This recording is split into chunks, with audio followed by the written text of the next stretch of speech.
Hi, welcome to Shelley Live. I'm Shelley Carter, owner, founder, public speaker, and teacher of Alder Healing Center.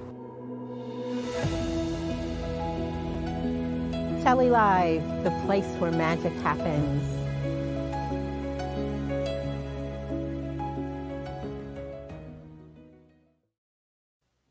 Welcome, everybody. Good morning, good afternoon, and good evening. I'm Shelley Carter, your host here in beautiful Lombard from the center of Alder Healing Center, where we provide health and well-being for the body, the mind, and the spirit. So come join us, and thank you for joining us. We look forward to today's conversation, which is worm casting.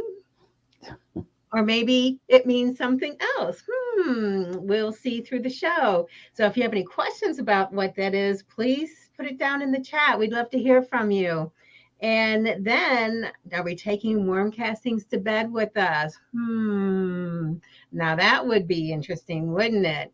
So this has been an interesting journey about urban gardening, food sustainability in your communities, and really connecting with the people around you, and sustainability for our own bodies. Remember, nutrient-drenched foods is what we're looking for, right? Foods that are drenched, rich with nutrients and nutrition. And where does that come from, Dr. Israel? Hello, everyone. Glad to be here again for another episode. Yay! Thank you for being here. This has been so much fun. So, worm castings, to bed with you. So, what are worm castings? Is it where you go fishing and you lure the fish in, or is it something else, Dr. Israel? When it applies to agriculture, is something else. Okay, and Uh, what could that it's a be? worm poop. Oh, so symbiotic for one of the things that we do here, like colon hydrotherapy. hmm hmm Yeah, So, and there are similarities to that. The colon hydrotherapy, the testing of a person's stool, it all has organisms in it, yeah. microbes. Yeah, some good and some not so good, which is why we test it, right? Right. So when we're looking at stool, and I know we hadn't pre-talked about that, what do we look for healthy in our stool, if that's something that we can talk about for just a brief moment? Okay, we're looking at the concentration of healthy organisms, and we get a picture of all of the organisms, even the ones that are not so healthy, Yeah, and we determine the number of those and if they're going to present a problem. yeah, which is really what a lot of people need because they're dealing with so many gut issues these days, um, and a lot of times people don't know that these tests are actually available to decipher those things, right? Right. Yeah. So you offer those tests though. Yes, yes, yes, I Yeah. do. So if somebody wanted to have a stool test done, what do they do? Well, we have a kit that they can take home, and they can take a sample, put it in the little container that is in the kit, and they can mail it off. FedEx. It goes to the lab, and then it comes back, and the lab measures the DNA. That's how they determine the number and type of organisms that's in the DNA. And Well, that's so, interesting. yeah, Okay, did not know that. yeah. And so now, how does that relate to worms? Because I Okay, was surprised at some of the things I've seen in what we've been talking about in terms of products and things like that. So, how does that relate to worms? okay. Worms, namely the composting worms, which are like red wiggler. We call them red wiggler worms. Um, they exist in the soil, and they burrow these little pockets in the soil to provide aeration for the soil and air, oxygen for the plants. and oxygen for the other organisms that exist in the soil. Hmm. Okay. So, besides red wigglers, because I remember as a little kid, we'd go pick night crawlers to go fishing the next day with my grandpa.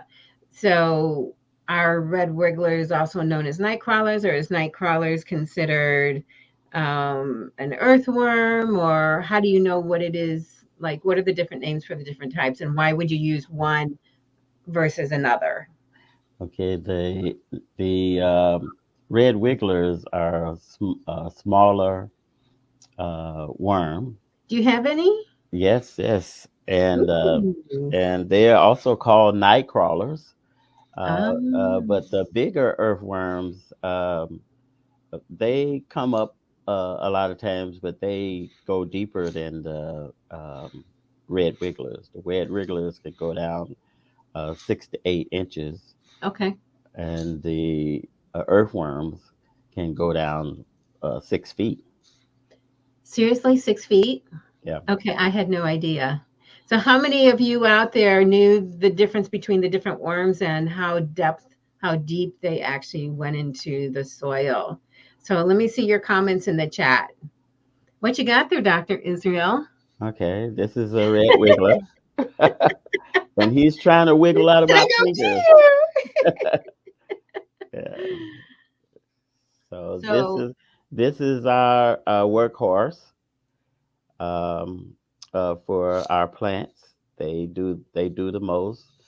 On the on this end, this is the mouth end right here, and then on the opposite end, that's where they poop out.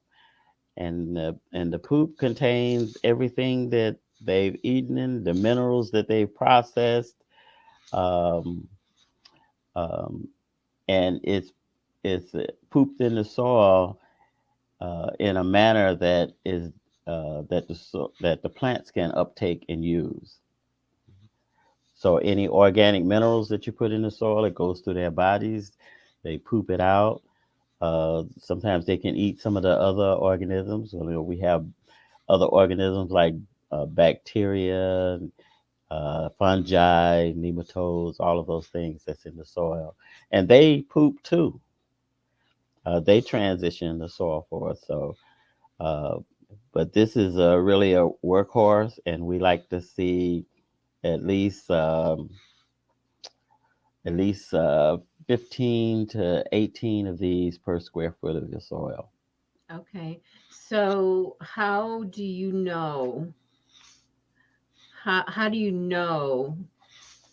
how many worms are per square foot in the soil? Is there a way to have your soil tested or checked for that type of thing? Well, we dig down in the soil.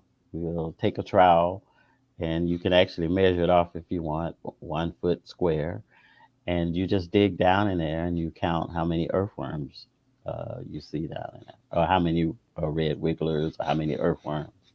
And if you don't have any, uh, our solution is to use worm castings or to repopulate that soil with some uh, red And if you wigglers. don't have any, would that mean that it's maybe a sick soil, or would it be like why would there not be any?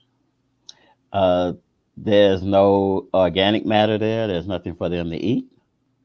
Or you may have compacted the soil. Um, or if the soil is have a lot of clay in it where the soil doesn't drain, you can drown you can drown them because you notice when it rains they come to the surface, Right. and because they're obligate anaerobes, obligate aerobes, so they need oxygen, and if they don't get oxygen, they come up for air. Interesting. Now, I've never thought of worms as like they're eating other things. So I would imagine they have some sort of mouth. Yes. but maybe it's too small that we just can't see them. Right. And So we were talking earlier about and this might be getting a little too technical, but maybe not. But we were talking about the anatomy of a worm, which mhm, was surprising to me. Now I know there's one, two opposite ends, but there's always been like that centerpiece. So can mhm. you talk about that for a little bit? Well, in the centerpiece, there's a band, and it looks like I guess we can say it's like a headband around the waist or a little band around the waist, Hmm. and that band has all the reproductive organs in there, and so when worms mate, two worms wrap around together, and they secrete a mucus. Uh, and because they are hermaphrodites, they are both male and female. Hmm. So they can um, like impregnate each other, and once they separate, they can deposit the eggs in a cocoon, and they put the eggs in the soil. The cocoon is in Okay. the soil. So I know one of the questions we had come through was when they can impregnate themselves and Hmm. they can impregnate with another worm. And the question was, what is the gestation period of a worm? And then the other question is a two-part question. The other question was, um, what is the approximate lifespan of a worm? Because if we're looking for healthy soil, we want to make sure they're reproducing, right? Or that they're in the best environment to Hmm. actually sustain a feel like we're talking about people, sustain a healthy living, right? Hmm. They can gestate for maybe a few hours, and then they separate and lay their cocoon. Um, if you take care of your worms, uh, they have a life cycle of about 5 years. Wow.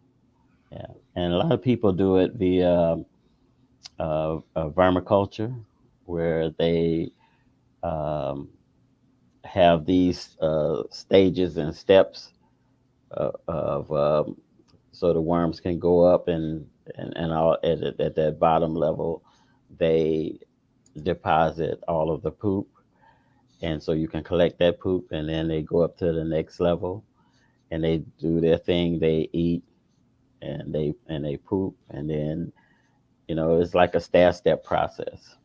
Gotcha. Yeah. Gotcha.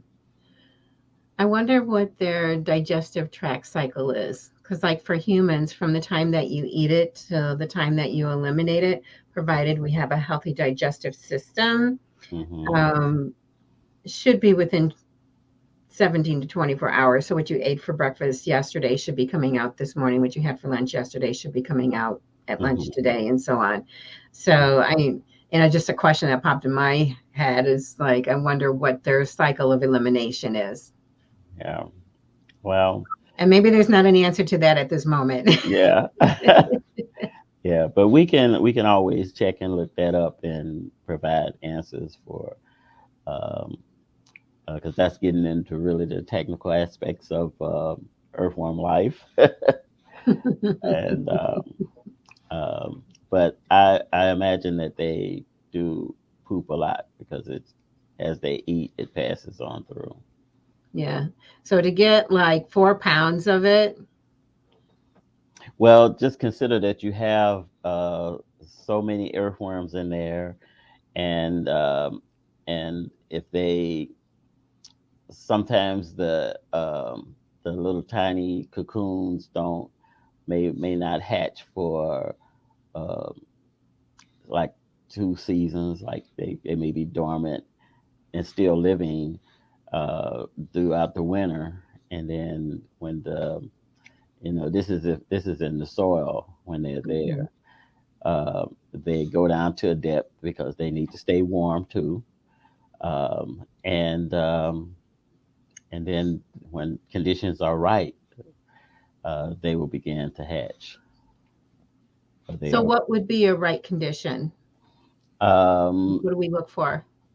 they have to have enough food. We also discussed that they have to have oxygen, and your Mhm. table scraps are a good example of the food because we put that in the compost and that degenerates and some of us like to cut up that food and put it in the worm bin and we put that on top and they will come up and get it and eat it. Yeah. And what we're looking for in light of table scraps would be fresh fruits and vegetables, maybe eggshells, coffee, ground Yeah. coffee, that type of thing. Yeah. So anything you cook or meat, we don't want in that, right? Right. Yeah. Yeah, you can put lettuce in there. You know, any of that uh, works for them. Hmm. And sometimes what we do is we'll put. Sometimes we use it like side dressing. Can be growing plants, and we can put those little scraps of lettuce on the side, and they'll come and get that too.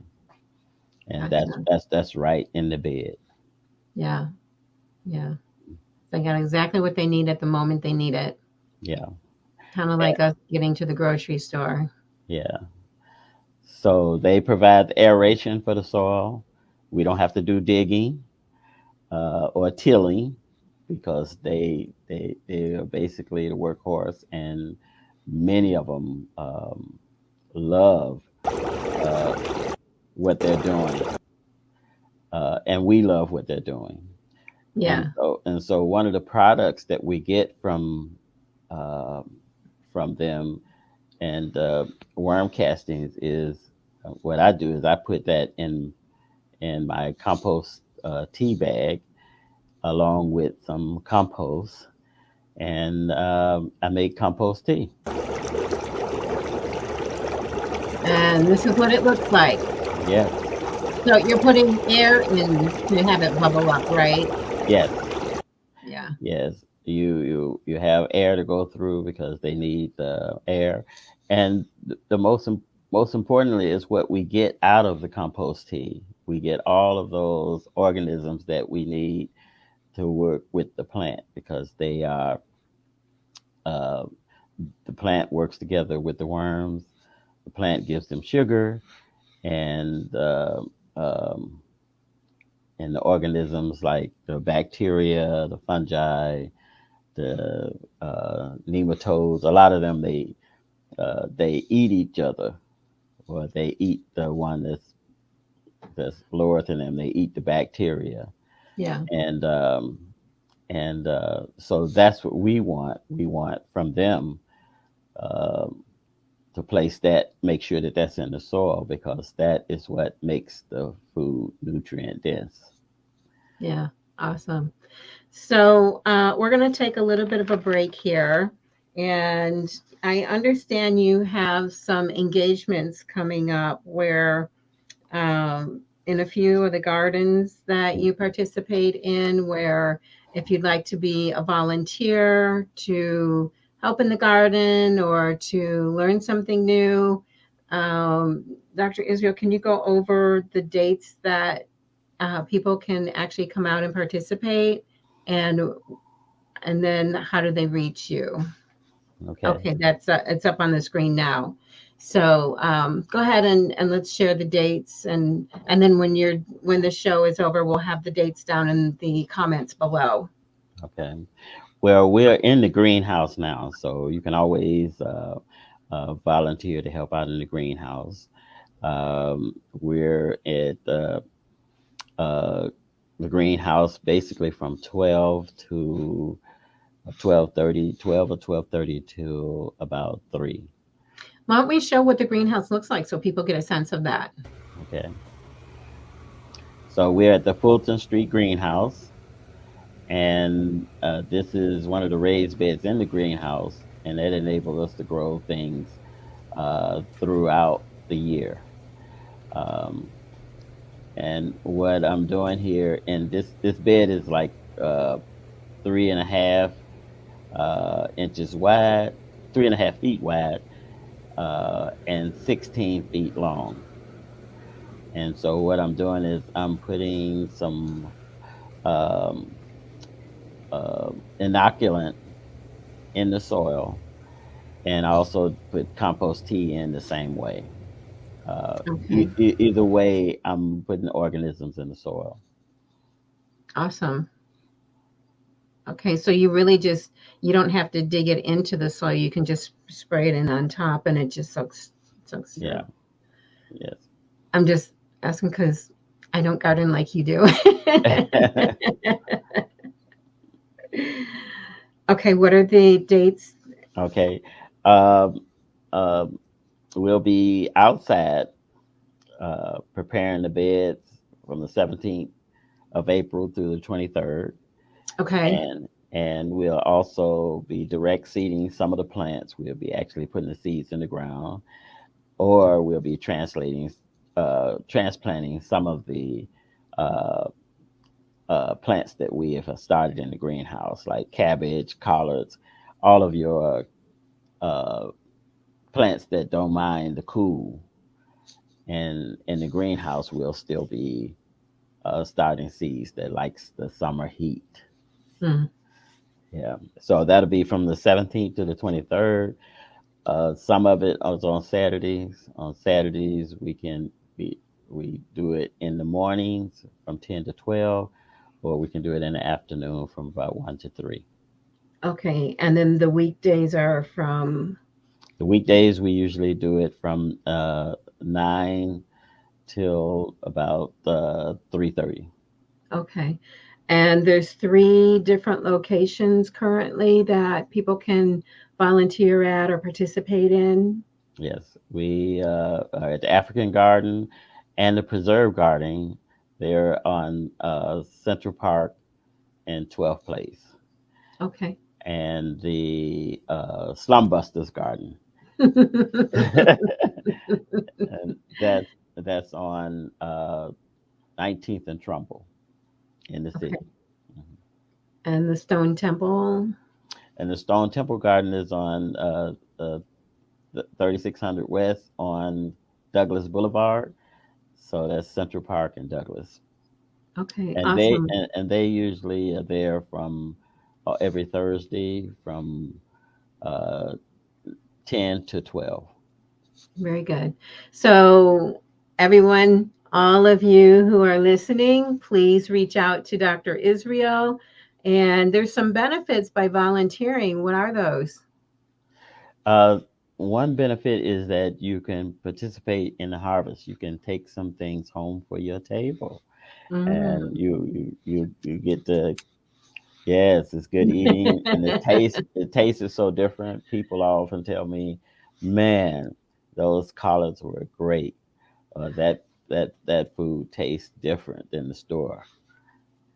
It's so cute. I love that one video we showed in one of the prior episodes with the one lady who has her collards and her tomatoes, and she's like, "Ooh, guess what I'm having for dinner tonight?" Yeah. That could be you guys who are watching. hmm Yep. It's really great. I love it. I love growing my own, and we encourage people to grow their own food. Uh, it it it really makes a difference in your pocketbook and for your health. Yeah, yeah. So be sure and reach out to Dr. Israel with all your questions and to let him know that you want to participate or volunteer and get your hands in the dirt and just get grounded in life, grounded in community, and grounded with having an elevated spiritual awareness because that's what's available for you by actually gardening, even if it's working with your house plants. But getting outside, being in a sense of nature will actually feed your soul. So Anything you want to say? Anything else you want to say, Dr. Israel, about your the gardens? Yes, a reporter asked me yesterday um, what was my definition of food justice, Mm, and I said food justice to me is everybody having the opportunity to eat nutrient dense food, yeah. because the other answer is that you're going to get these conditions, you're going to get these diseases, um, and everybody, we want to see them live a long time. We want to see their progeny, live a long time. And that's often uh, another question that people have. We got all of these doctors, all of these things happening. Why are the children still suffering with these childhood diseases? So we just got to provide a better nutrition for everyone. Yeah. Yeah, I agree 100%. And the conversation we're always having here at the center is eating food in its whole state. And then how do you get nutrient dense and rich foods, which I love the gardening. And not everybody's going to want to garden, but you want to get the best quality possible. Right. So we're going to do another segue here and show you what's new on the website. So just give me one moment.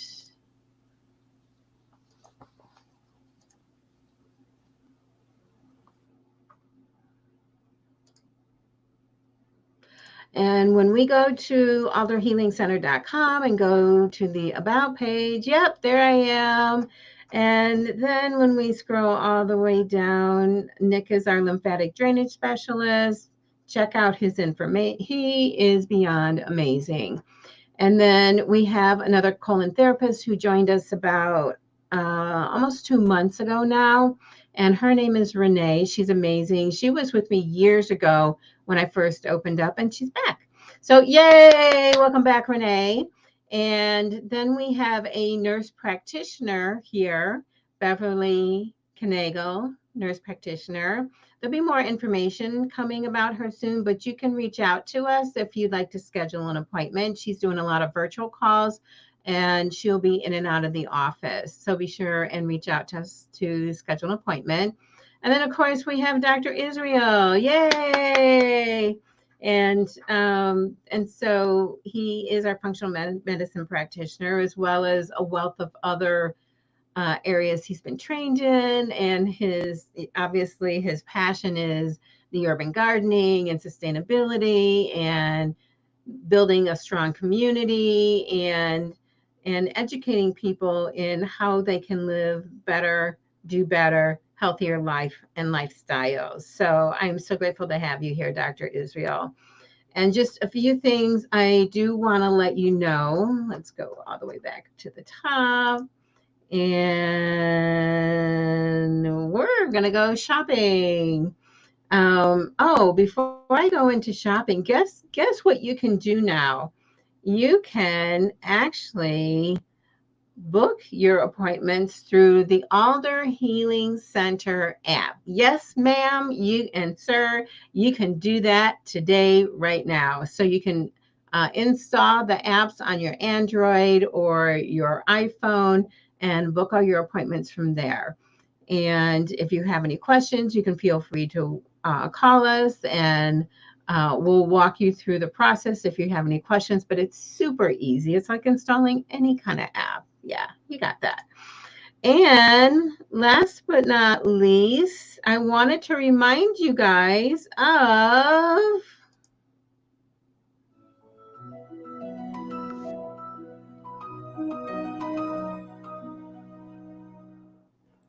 Hi, everyone. Welcome to Alder Healing Center. I'm so excited. Yes, this is the moment we've been waiting for. So, where is our mystery box? So many of you have responded as far as what you think might be in it.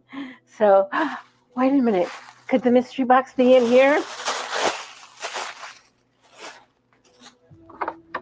Wait a minute. There's nothing in here. What's this?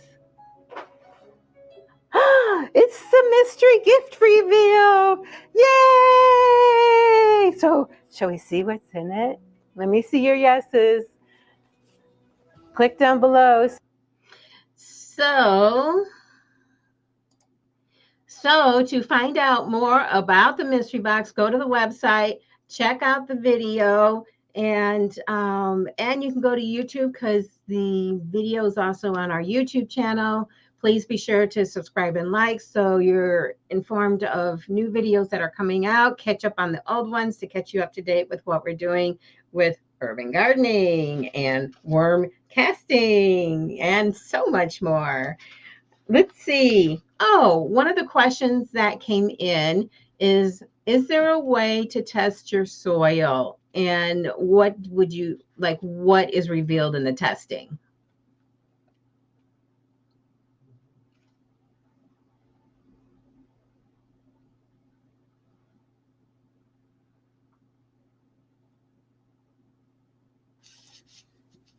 Sorry about that. We usually take a soil sample. We go down 6 inches, put that in the bag. We send it to the lab. We send it to Logan's lab, and we can test the nutrients in it, the foundational minerals, as well as the micronutrients. And we can also do heavy metal and the toxic test. Usually that's a separate test, and it will cost you between $85 and $150. Yeah. Um, I was surprised that that's all it would cost because I was thinking it might cost 200 to 500. And I know a lot of times people are looking at, okay, I'm really trying to cut my costs and still have a garden that produces something. The thing I find surprising is how many people don't prepare the soil, actually prep the soil before they actually plant something to know what's in it. So I think the test for heavy metals, especially with all the toxins in the air, would be a critical test to have done. And I love that it's very reasonable, 85 to 150, knowing that you're going to get the best quality from what you're farming, so to speak, or producing. yes, You want the best quality out of it, right? that's correct. Yes, uh, you want to you want to know what's in the soil, no matter whether you're growing something or whether you want to live there. You always want to know what's in the soil Yeah. because sometimes you walk barefoot on it, sometimes your children play on it, Mm, and and um, and it's critical if you want to eat from it. yeah. Yeah. There was a picture with, I don't remember what the bottle was, but, and you can tell me after I share what it is, because it actually was a nutrient that had a lot of probiotics in it, which Yes, are really great for gut health. So I was really surprised to see it on the bottle that you use do you put it in the soil or does it go in the compost, the water, the tea that you make? Ah, yes, here it is. yes. It can go in the soil, directly in the soil. We usually dilute it, maybe an ounce of it to a gallon of water, and we just spray the nutrients in the right directly in the soil. And they are similar to the same nutrients that we have in our gut. So the soil is the stomach for the plant. The soil is the stomach for the plant. Hmm. Food for thought, folks. Yeah. So What were you gonna? Oh yeah, we've got, yay! this is I don't our know if you guys remember from our last show, we planted some seeds. so this is how the collards are doing. And the seeds on the leaves on the outside, when it grows a little bigger, they're the ones that we'll eat. So we will harvest them from the outside. And that little tiny, if you can see the center, you can see that another leaf is starting to grow from the center. Yeah, So yeah, nice. Yeah. So Yay! we prepared these little babies to be healthy. So we're going to put them in soil that is healthy, and then the way we benefit from that, we can benefit from all of those nutrients and minerals that the plant has uptaken. Amazing. Amazing. So, so given the size that the plant is now, how long will it take to get to the size that we can actually eat it? Like I'm 3 weeks, 4 weeks? Yeah, I'm thinking about the May 1st. We should be eating from this.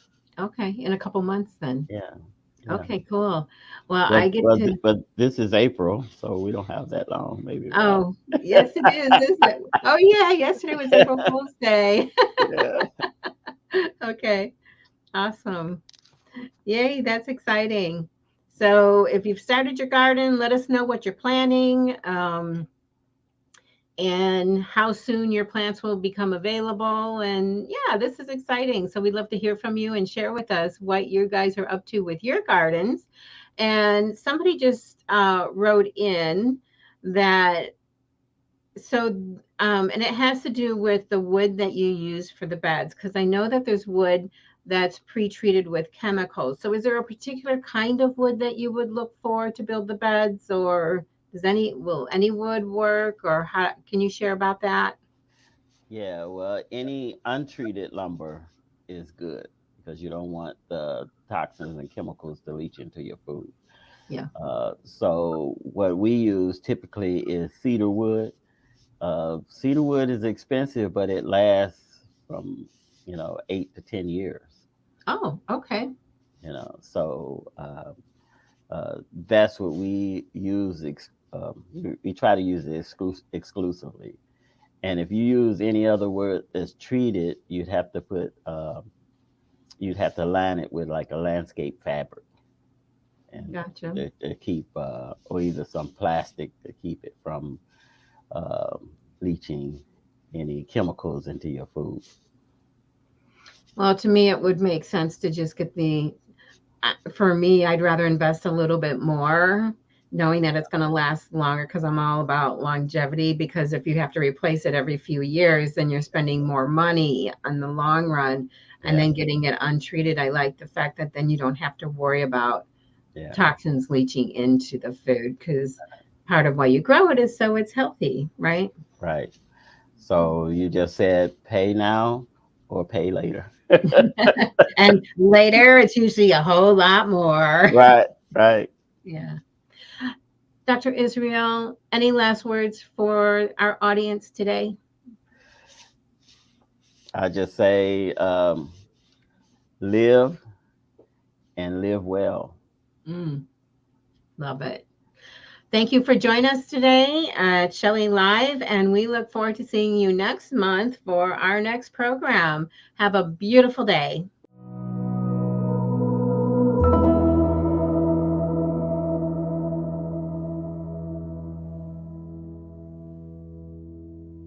So come join us under the alder tree where magic happens. 630-328-3928. You can also reach us at info@alderhealingcenter.com to book via email, or you can go to our website at alderhealingcenter.com, book appointments there, and find out what else we're up to. So reach out to us today, 630-328-3928.